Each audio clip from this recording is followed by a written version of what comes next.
Tesla اپنی کہن سالی اور افلاس کے باوجود دنیا اور مافیا سے بے خبر نہیں تھا۔ اس کے خیال میں اس کے پاس اس خطرے سے نمٹنے کے لیے حل موجود تھا۔ جولائی 1934 میں ایک روز جب کہ اس کی عمر 78 برس ہو چکی تھی اور عملی زندگی سے دور ہوئے بھی اسے 30 سال سے زیادہ عرصہ ہو گیا تھا، اس نے یہ کہہ کر ایک مرتبہ پھر دنیا میں ہلچل مچا دی کہ اس کے پاس ایک ایسی ٹیکنالوجی ہے جس سے 250 میل دور تک بیک وقت 10,000 ہوائی جہازوں کو گرایا جا سکتا ہے۔ اس ٹیکنالوجی کو خود اس نے ٹیلی فورس کا نام دیا تھا، لیکن دنیا میں اسے ڈیتھ ریز یعنی موت کی شعاعیں کہا جانے لگا اور ایک پاگل سائنسدان کی خطرناک دریافت سمجھا گیا۔ اس زمانے کی کارٹون فلموں میں ایک ویلن کردار میڈ سائنٹسٹ کے نام سے متعارف بھی ہوا جو دنیا کو تباہ کرنے پر تلا ہو، جبکہ اصلی ٹیسلا وہ کردار تھا جو دنیا کو مفت وائرلیس بجلی فراہم کرنے کے خبط میں مبتلا تھا، اور اسی خبط کی وجہ سے اسے عین عالم شباب میں عملی زندگی سے جدا کر کے ایک 3rd کلاس ہوٹل میں بقایا زندگی گزارنے پر مجبور کر دیا گیا تھا۔ سرکاری طور پر اس کی سالگرہ بھی منائی جاتی تھی، بڑے بڑے اخبارات اور رسائل میں اس کی فوٹو بھی چھپتی تھی، لیکن اسے عملی زندگی میں واپس لانے میں کسی کو کوئی دلچسپی نہیں تھی۔ ٹیسلا اپنی ایجادات اور دریافتوں کی ڈیٹیل ڈرائنگ کبھی بنا کر نہیں رکھتا تھا۔ یہ بھی سب کو معلوم تھا کہ پیچیدہ سے پیچیدہ مشین اور ڈیزائن کی ایک ایک ڈیٹیل اس کے دماغ میں محفوظ ہوتی تھی، جسے وہ بلیک بورڈ پر صرف دوسروں کو سمجھانے کے لیے تو بنا دیا کرتا تھا، لیکن اس کا کوئی ڈاکومنٹری ریکارڈ اپنے پاس نہیں رکھتا تھا۔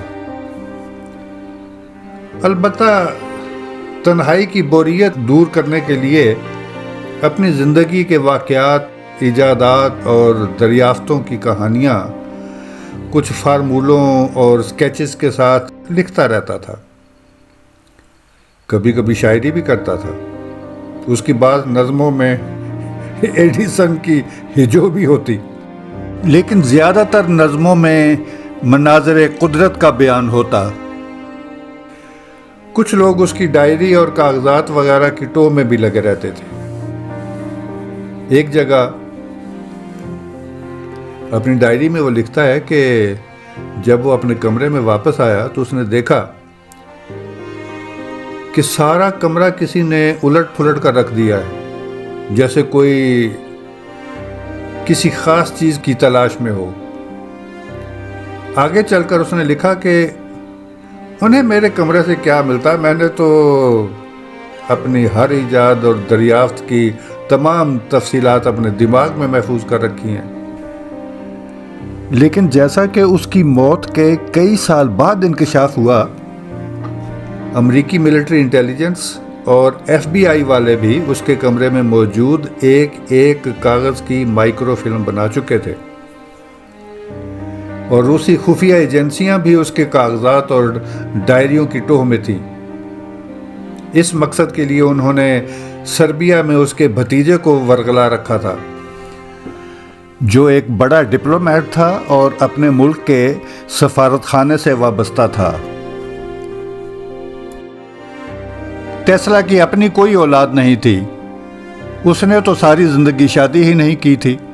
اس کا بھتیجا سووا کوسانووک ہی اس کا قانونی وارث تھا، جو اکثر روایات کے مطابق روسی خفیہ ایجنسیوں کا ایجنٹ تھا۔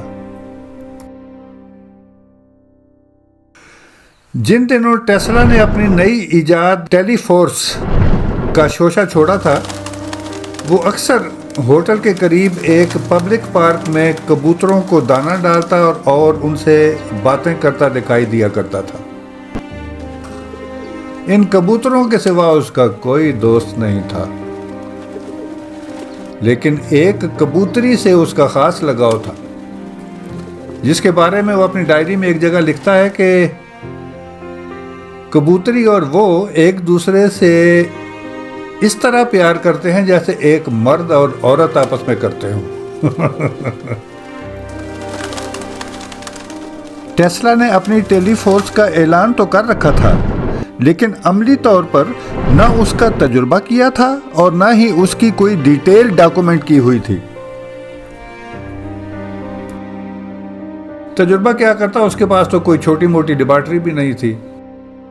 کوئی پوچھ بیٹھتا تو سادہ سے الفاظ میں مختصر سا تعارف کرا دیتا، لیکن جب ڈیٹیل کے بارے میں کریدا جاتا تو مسکرا کر اپنی کن پٹی پر انگلی رکھ دیا کرتا کہ تفصیل یہاں محفوظ ہے۔ ادھر اتحادی اور محوری طاقتیں اپنی اپنی جگہ تیاریوں میں مصروف تھیں اور ایک عالمی جنگ کسی بھی وقت چھڑ سکتی تھی۔ نئے نئے اسلحے اور نئی نئی ٹیکنالوجی پر اندر خانے تیزی سے کام جاری تھا کہ اسی دوران ٹیسلا کا حکومت برطانیہ سے رابطہ قائم ہو جاتا ہے۔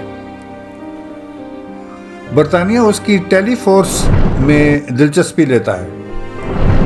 وہ اس کے کبوتروں سے دوستی اور گھنٹوں ان سے باتیں کرتے رہنے کی بظاہر مجنونانہ عادت سے واقف ہونے کے ساتھ ساتھ اس کی پچھلی ایجادات اور دریافتوں سے بھی اچھی طرح واقف تھے۔